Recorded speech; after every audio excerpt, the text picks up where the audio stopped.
Well, good morning, friends. And thanks for dropping by and saying hello. It is 6:37 a.m. and we're about to get started. I'm a bit later than usual. I actually overslept.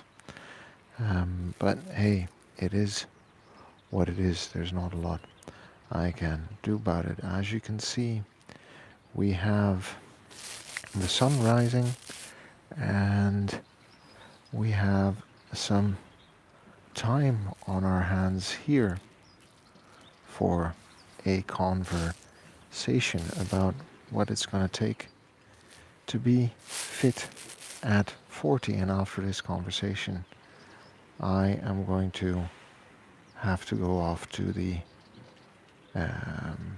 gym. For those of you who are watching, I'm going to walk into screen. For those of you who are watching, my name is Toby.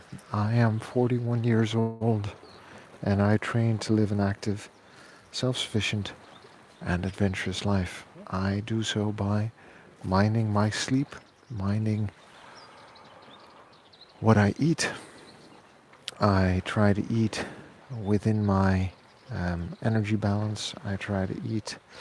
Um, I try to eat around 21, 2200 calories in a day. I try to, hang on, let me just, let me just stay on top of the chat there. So for those of you watching, my name is Toby. I'm 41 years old, and I train to live an active, self-sufficient, and adventurous life. I do so by minding my sleep. I try to get between 7 and 9 hours in a night. Tonight I got 7 hours 15 minutes, but I only woke up at 6:15, which is why we are starting a bit late and why I have not yet done my morning workout, but I'm going to do one right after this stream ends, because I didn't want to miss the sunrise, even though it's a slightly overcast day here with you. There's something about being out in the sun and getting that sunlight early in the morning that helps me sleep at night. Apparently, it's something to do with my circadian rhythm and getting that sunlight in. But I like to sleep between 7 and 9 hours a night. 9 would be ideal, 8 would be good. 7 is the minimum I try to hit. Usually, I hit around 7.5 hours. I try to mind what I eat. I try to eat within my energy balance. So I try to eat 21, 2200 calories in a day. That is about my maintenance, because one of my goals is to maintain my current body weight. I want to change fat into muscle over time, but that's a completely different challenge. That has something to do with nutrition, but that has a lot more to do with the type of weight and strength training that I choose to do. And then I try to eat a lot of vegetables. I try to eat a lot of salads, a lot of freshly grilled, freshly cooked vegetables. Not against meat. I eat meat once in a while. I eat fish once in a while, or regularly, I guess you could say. But I've noticed that eating a lot more plants and vegetables actually works very well for me. So I'm looking into the kind of diet composition that is actually going to help me thrive. And then on top of that, I eat sufficient protein to hit my protein goals, my strength and muscle building goals. So I'm working on that through my nutrition. And then I show up for training. Slowly but surely training more again, because I'm recovering from a back injury, but um, the certain light exercises that do not strain my back. So I skip the deadlift, I skip a loaded squat, but body weight pull-ups, push-ups, body weight squats or split squats, I am able to do. So I'm doing a couple of those, but generally I show up for strength training, strength conditioning training, HIIT training, endurance training, mobility, and as you can tell, I kind of run the gamut from Monday through Sunday, doing different things on different days to stimulate my body in different ways. Although for the last month, I've been predominantly focused on steady state, long walks, um, low intensity, low heart rate, zone 1, zone 2 trainings. And this week I've started to add some interval work to that to increase that VO2 max versus that steady state baseline, so to speak. Um, Beyond that, um, I try to spend time with people I love and care about. I try to do things that I enjoy, and generally, I try to live a stress-free life. Um, and I think it's important for us to realize that when we come to a channel like this, um, we maybe want to change something about ourselves. We would like to be healthier, we would like to be fitter, we would like to do something with kettlebell, we would like to get stronger. And that's all completely fine because health and fitness is very personal and we can all have different goals. But we need to remember that we're good just the way we are. We've got to love ourselves before we can move on, because it's the person we are today who's going to get us to where we want to be tomorrow. So a bit of kindness to ourselves is going to go a long way, right? There are enough people out there who want to put us down, so we'll lift ourselves up. And we will keep doing the things that work for us and skip doing the things that work for other people but don't necessarily work for us. Now, as promised in the caption and thumbnail, we are going to talk about what it takes to be fit at 40. Chop. Uh, you know, hey, what's a Chop? Thanks for dropping by saying hi. Oh, what's a small moment or thing that made me feel joyful lately? The fact that me and my family are all healthy and that we're all doing fine. And Chop, I appreciate you dropping by and saying hi. And I appreciate you letting me know you're watching in the chat. I really do appreciate that. But that's one thing that made me feel joyful and appreciative lately. Um, Another thing is that I've already gotten to spend one whole week in this spot every morning talking to all of you. And we're just about to get started. So, let's take a little moment to reflect. Sorry, it's a bit messy because I have so many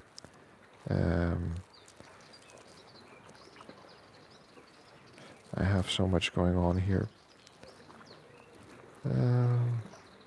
The grind, the goals, and the drive for health and fitness. All right, right.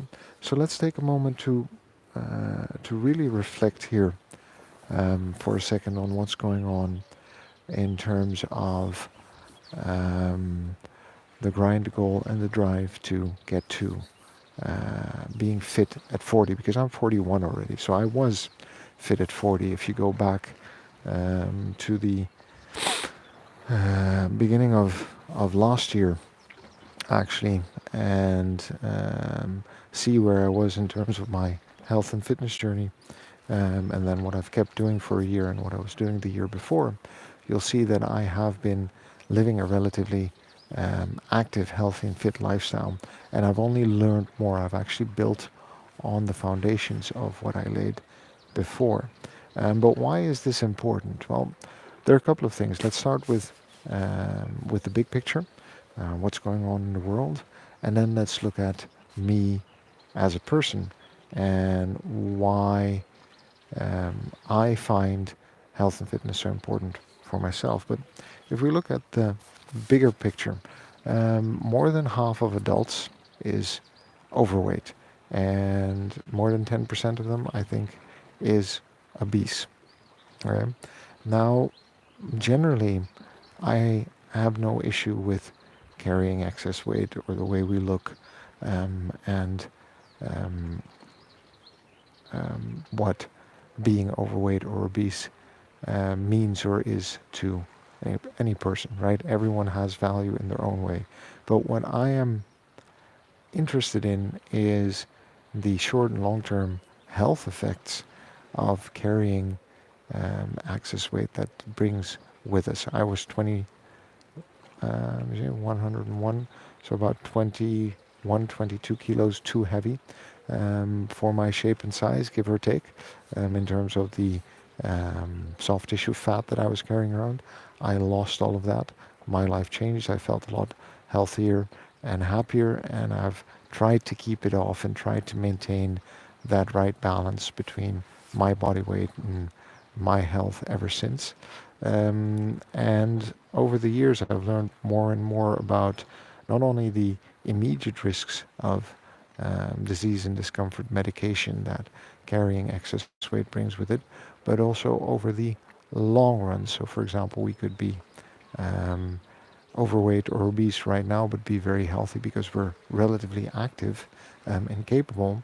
But as we get older, and I've talked about deterioration being impossible, uh, being unavoidable, we start to do and do less, so we lose that activity, which also means we might lose some of the health benefits that activity brings with us, and then increase our risk of all kinds of unpleasantness later on. So overall, right, if you look at society, there is seems to be a challenge in terms of health and fitness, and the weight is a symptom of that. It's not the problem. It creates certain problems over time, but there's a reason probably why we um, are facing that issue, right? Higher risk of cancer, higher risk of diabetes, higher risk of cardiovascular disease, higher risk of neurovascular diseases. There are all kinds of um, adverse effects that come with the lifestyle that creates that statistic of more than 50% of people carrying all that excess weight, and maybe even growing heavier over time because the statistics are getting worse, not better. On the other hand, our life expectancy is increasing, right? This is still the big picture. Our life expectancy is increasing. So we are seeing that we are living longer and longer. Different factors play into this. How wealthy we are, how economically successful we are tied to longer lives. But also the medical advancements that we're making, and then access to those medical advancements, all factor into how long we can expect to live. But the thing is that we're living longer, but we're not necessarily staying healthy for longer. In other words, for all the time extra that we get, we're also spending more time sick or riddled with sickness and disease, being treated, taking medication, or sometimes even being bedridden.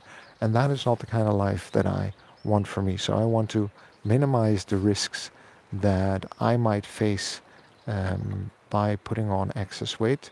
And I would like to have more of an active and healthy life expansion than simply more life to suffer more, right?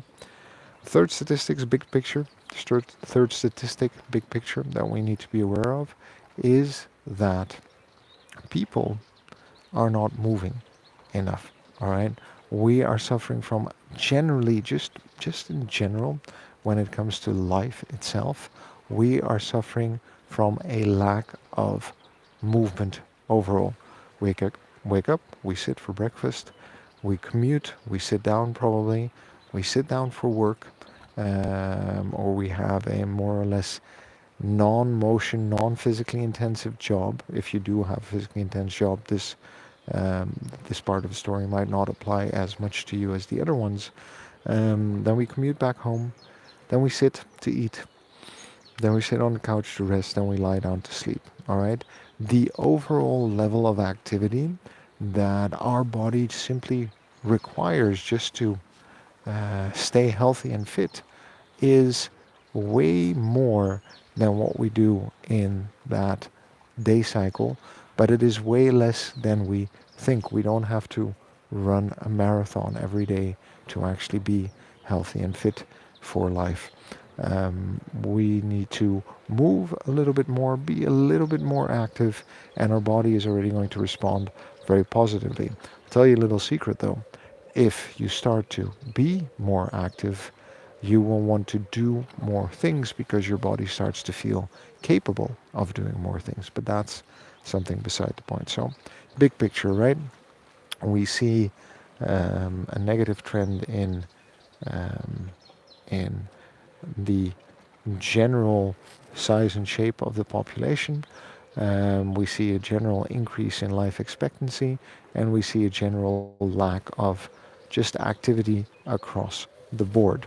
I'll add one more idea to that, and I'm not sure if this number is entirely accurate, but I think it's not entirely untrue to say that there is more food in the environment than we need to consume, meaning there's always food available, at least in part of the world where I've been fortunate enough to be born, grow up in, work in, live in. And I think for America at least, there's 4,000 calories available for every individual, and you more or less only need 2 to 2,500 in a day, right? So that means there's twice as many calories available in your food environment than you need to eat. And food is ubiquitous. I can go from here, where I'm standing right now, walk down the street, and I will pass three places, barring our own apartment where the fridge is stocked with food, three places where we can buy and find food. And if I go left down the street on the street with restaurants, there are like 10 restaurants there, and three more convenience places to buy food. And a lot of that food actually is not necessarily super healthy home cooked. There's a lot of fried, there's a lot of packaged, there's a lot of processed, there's a lot of calorie dense food. I'm not saying that there's anything inherently wrong with um, those kinds of foods. I'm just saying that they are quite calorie dense, so it's very easy to consume a lot of calories very quickly. So now we've got four things that we need to be concerned about.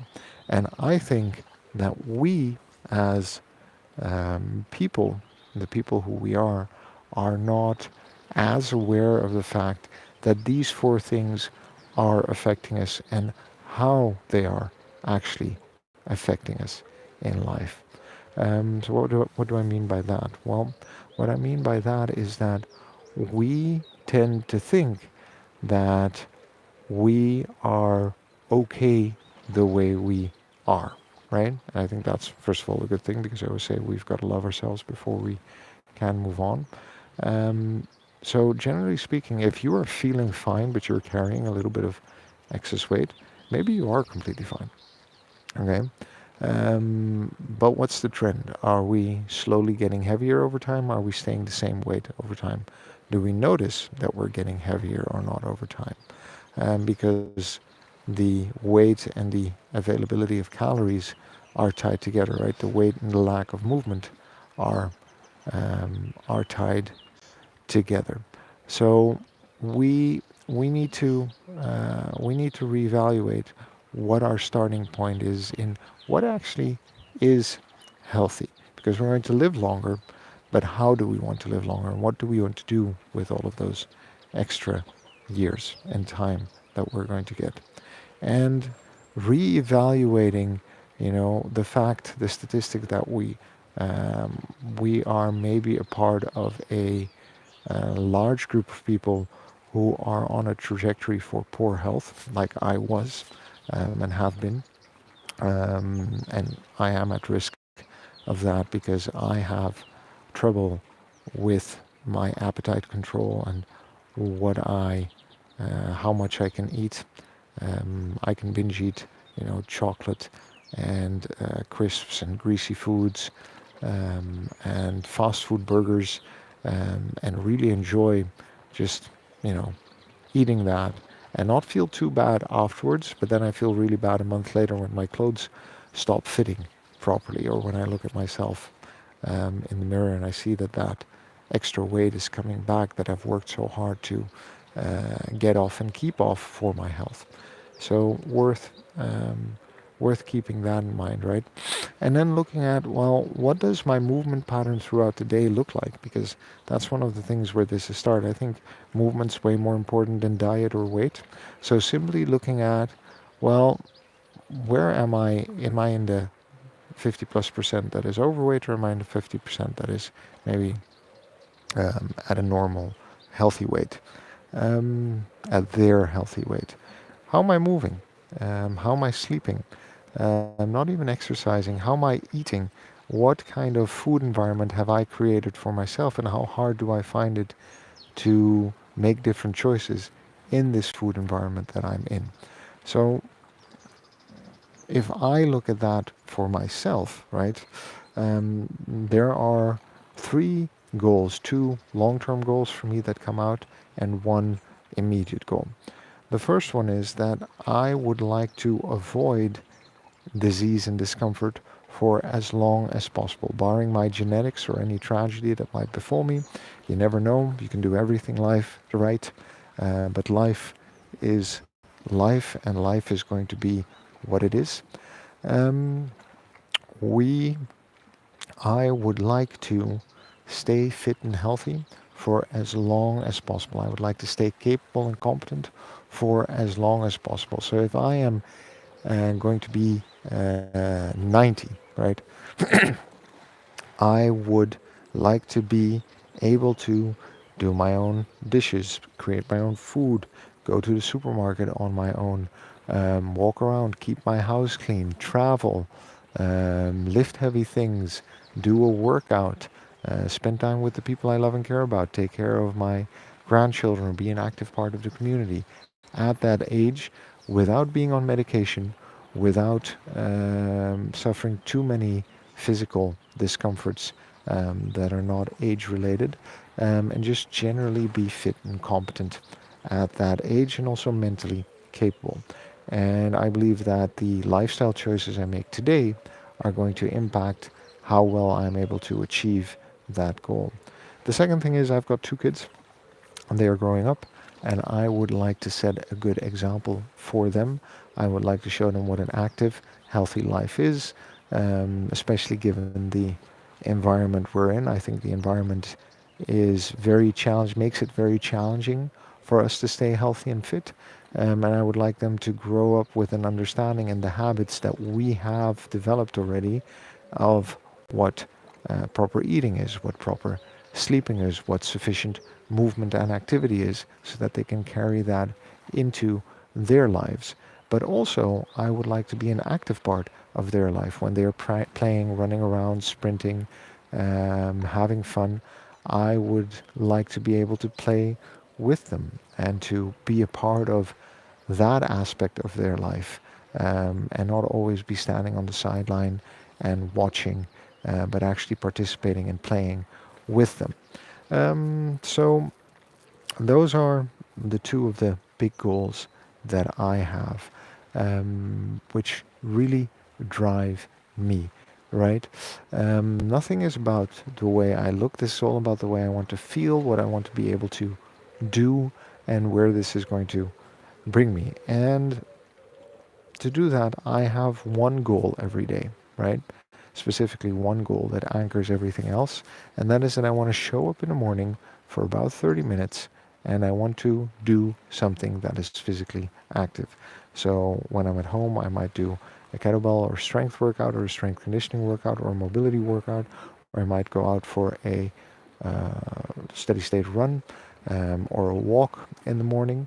And I look into different modalities of training throughout the week, but every day I wake up and I do something, and I stream about it, so that we can have this conversation about health and fitness. And it is on that 30 minutes of activity that a lot of other things are anchored. The 30 minutes of activity are not the fix. They're not going to solve the predominantly sedentary lifestyle that I have. They're not going to solve the food environment that I walk into, where 80% of the stuff that I can find in the supermarket is prepackaged, processed, calorie dense, and a suboptimal choice compared to a lot of the fresher foods that are available for me to eat. Let me just check the messages here, right? Abuses, what's up? Thanks for dropping by. Antonio Constantino, good morning. Thanks for dropping by. It is 7 a.m. here in Mallorca, Spain. And I appreciate you all dropping by and saying hello and good morning. And I hope that what I'm saying resonates in some way and is interesting to you.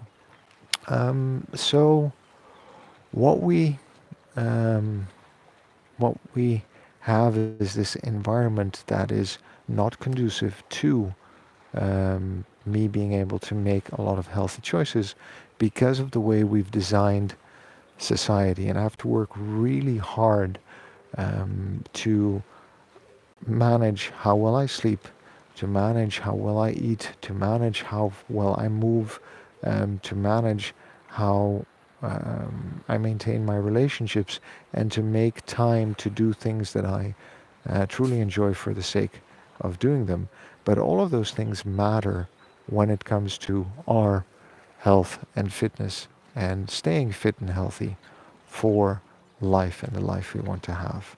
All right. So those 30 minutes are an anchoring activity that remind me of what my body is capable of, and that give me that time by myself, which is a bit of my meditation. It's me time, where I can work on um, building strength or building conditioning or building that capacity, staying competent and capable for the things that life might throw at me. But that's a bit of a grind, right? But then there's the rest of the day. I always say, health and fitness is not what I do in those 23 minutes or 30 minutes. It's about what I do in the 23 and a half hours that the rest of the day has to offer. Because in the other time, I have to design my life to make food choices easy, to make it easy to go to bed on time, to get sufficient sleep, right? Because the better I sleep, the healthier I am, the easier it is to wake up and do the exercise because I've recovered better and I have the energy to do it. But also the easier it is to make good food choices because when we're well rested, actually our brain works better and we're more in control of the things we do.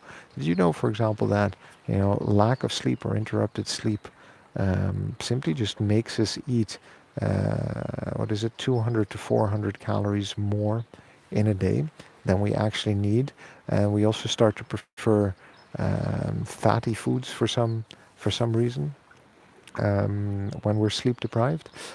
So managing sleep hygiene in and of itself is already a tremendous step forward in being healthier and fitter over time.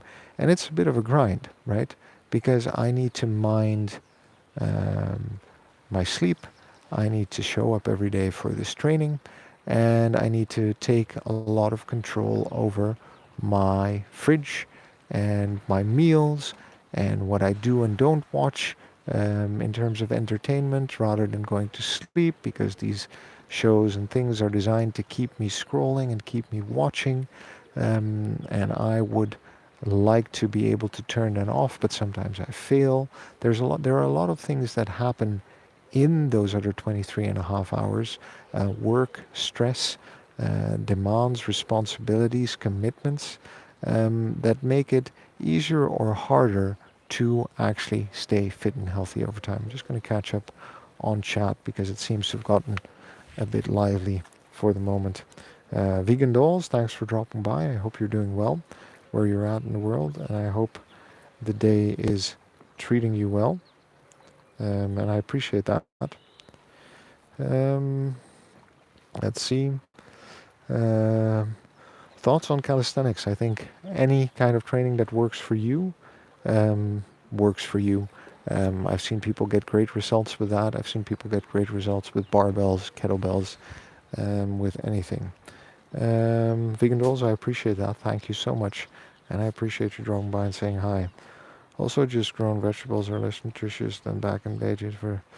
There is a lot of debate about the nutrition value of foods. I'm not a food expert, but I do um, think that despite that fact, the fresh grown options are still always going to be better overall because of the composition of the foods in terms of fiber, nutrients, macro, micronutrients than processed foods, but striking a balance between processed foods, which aren't necessarily inherently bad, and there's processed and ultra processed, right? Versus, you know, looking at how calorie dense certain foods are that are usually processed or ultra processed, and kind of eliminating those is part of the challenge we have. And living within our own tastes, I think, is also important. Abuse is how much protein in a day. So I have different statistics. I'm reading a book now by Dr. Walter Longo, for longevity, which puts me at about 60 grams per day, and minimizing the input of that from meat, dairy, and fish over time, versus the general statistics of 1 to, I think, 1.5 grams per kilo of, or maybe even up to 2 per kilo of body weight. So that would put me in the 120 to the 150 grams um, um, grams category. Tackmaster, that's one of the things that I always say: make working out like brushing your teeth. Absolutely. And abusees, no, because I am lactose intolerant, so I don't do well with anything that is milk related.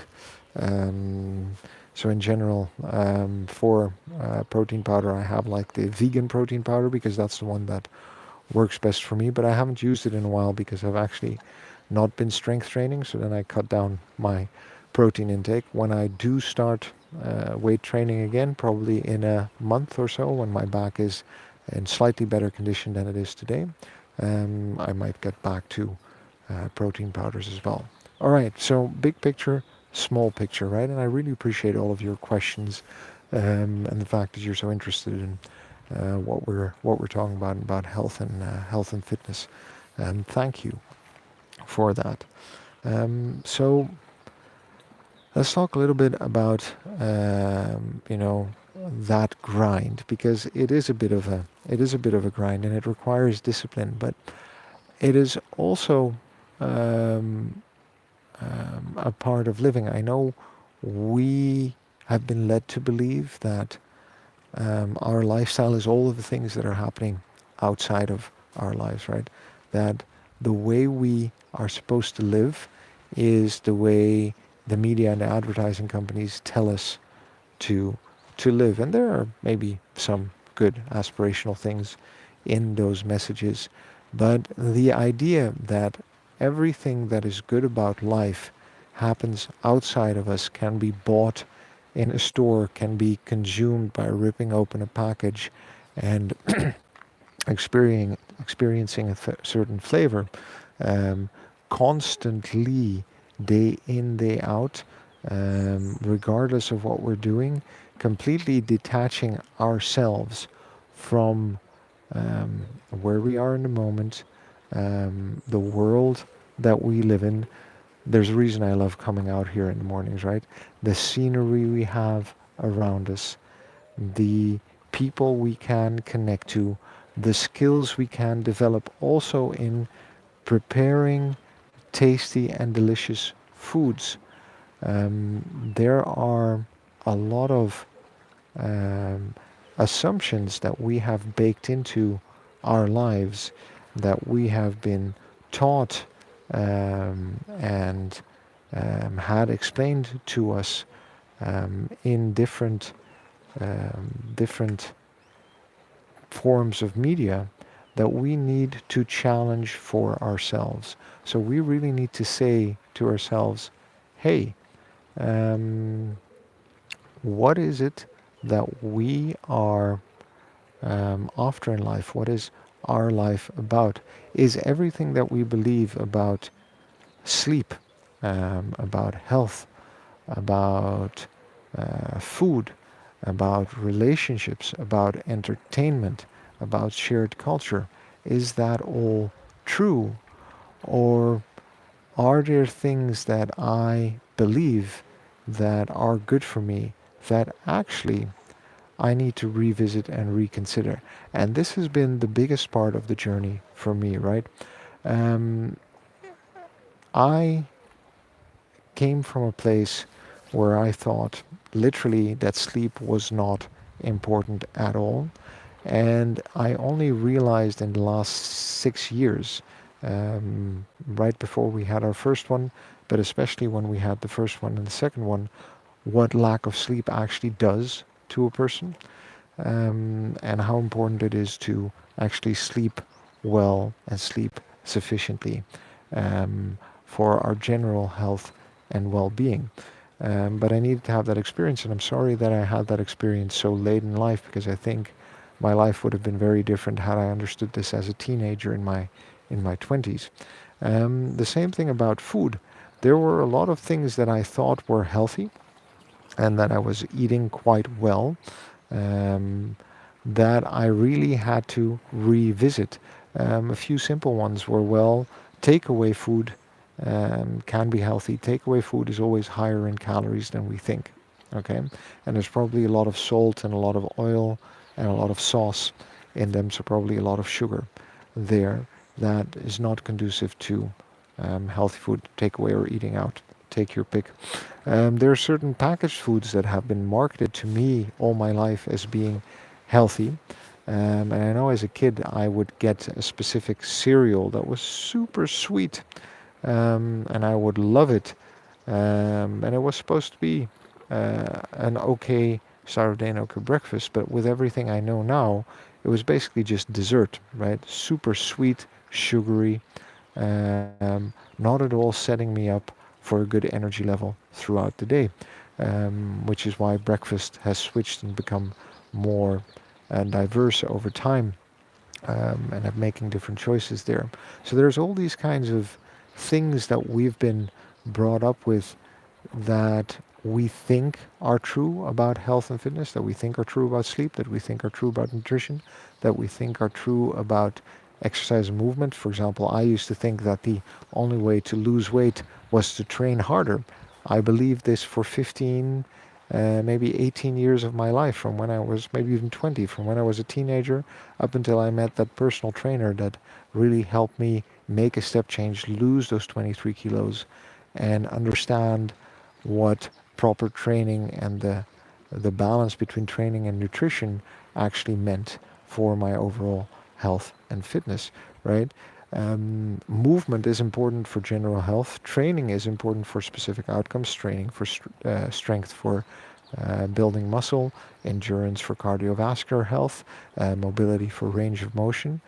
But the impact of that on weight management is present, but it's not as big as, for example, sleep and nutrition actually are, which is why I always make such a big point about nutrition.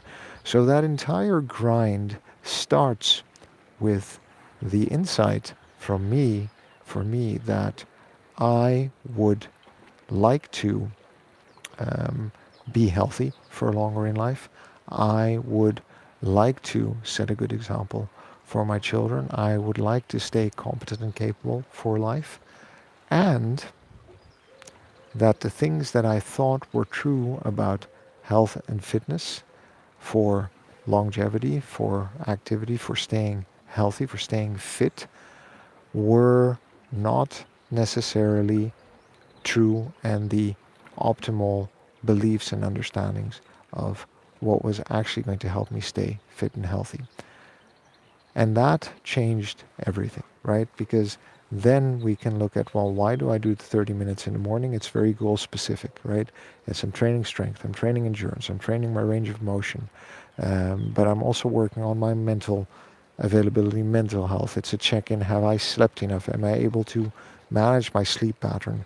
I, for example, skip a lot of shows and series because I'd rather sleep or do something for myself before sleep, because the time I spend mastering something, doing something that I enjoy, that I get utility from, that I get a sense of learning and accomplishment from, is way more valuable over my lifetime than staying up with the latest entertainment that is being offered on all of the big streaming services, because generally I don't find the quality of the storytelling that good anyway, right?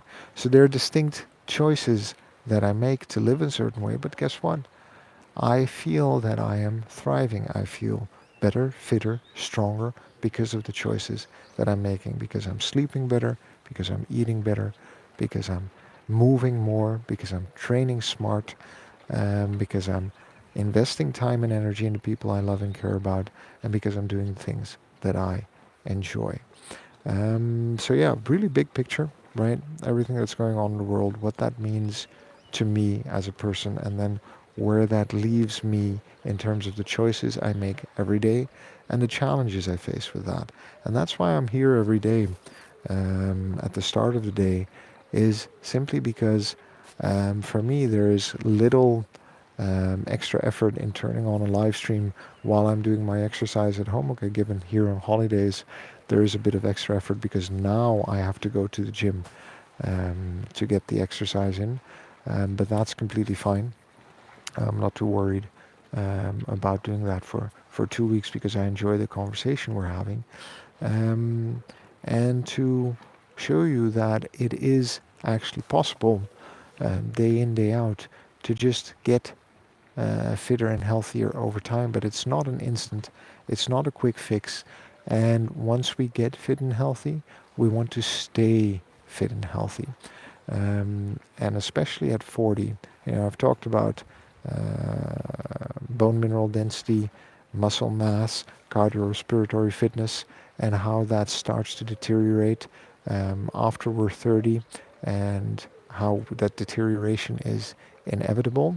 And that at one point it isn't just that we're growing stronger, but that we need to keep challenging our body to maintain a certain baseline level of fitness for the things that we want to be able to do in life. All right. Um, Thoughts on fasting. I'm trying to stop overeating abuses. It's hard, but I'm slowly but surely eating less and more importantly, eating better. I eat chicken breast, veggies, and Greek yogurt. There you go. Right, and I think the overeating, because I've been there, and I still go there once in a while. Sometimes there's a day. Yesterday, we were at a very nice seaside restaurant. They had great fish, and they had patatas bravas, which I know are potatoes just made with too much oil, too much goodness, and there was mayonnaise, and I had the whole bowl of them. And afterwards, I told my wife, I was like, I think I overdid it on the patatas bravas because that's how easy it is to overeat greasy, tasty, fatty, salted food, right? And this wasn't even prepackaged. This was freshly made. So there's still like a lot of fiber and other things in there, but very calorie dense. All right, a very calorie dense dish on top of the sea bass that I was eating with the grilled vegetable, which was a very healthy option. Um, so, the food choices that we make over time are going to have a big impact on the energy we consume versus the energy we expend. And it is going to be trite but very true for you to hear that you can't outtrain a poor diet. All right. I thought for years that exercise was going to save me from whatever I was eating and drinking, but that is simply a lie. Food is food. We have an energy need throughout the day. We can increase that energy need slightly through activity, but overall, we are not elite athletes. We are not ultra runners. We are not training for powerlifting meets. So the amount that we are allowed to eat to stay at a healthy and maintain a healthy weight is less than we think. And the moment we trick ourselves into thinking that we're allowed to eat more because we've been active is where we're taking a very dangerous turn on the path of health and fitness. All right. Hey, look, it's 7:20. I've been talking for 40 minutes. I appreciate you all dropping by. Abuses, thoughts on fasting. I have no experience with fasting. I'm looking into Dr. Walter Longo's The Fasting Mimicking Diet right now, which is like a 5-day thing he talks about, but I've never tried it, so I can't really speak to fasting or intermittent fasting, but I see people who get results with it. And there is some discussion, I think, online about restricting the time that we eat to about 12 hours or less in a day. So I appreciate you all dropping by, friends. Thanks for dropping by, for saying hi, for being here with me this morning, and for listening to me chat about health and fitness and what this is actually, what kind of a journey this has been for me. In closing, for those of you who are watching, my name is Toby. I'm 41 years old and I train to live an active, self-sufficient and adventurous life. I do so by minding my sleep, minding what I eat, and trying to be active throughout the day, including training, but activity and training are not necessarily the same thing. I try to spend time with people I love and care about, and I try to do things that I generally enjoy. If that's something you're interested in, then we can continue the conversation. You can subscribe to my channel and we can talk about health, fitness, and longevity and other things. This is about the way I feel, not about the way I look. I would like to feel fit, capable, and competent for whatever life is going to throw at me. And life can throw a lot at us. Believe me, I've been there. But we're still standing and we're still going strong. Remember that you're good just the way you are. We've got to love ourselves before we can move on. It's the person we are today. It's going to get us to where we want to be tomorrow. So a bit of kindness is going to go a long way. And the only way to get anything done is by showing up and doing the work. Thanks for watching, and I will see you tomorrow, friend. And remember, subscribe.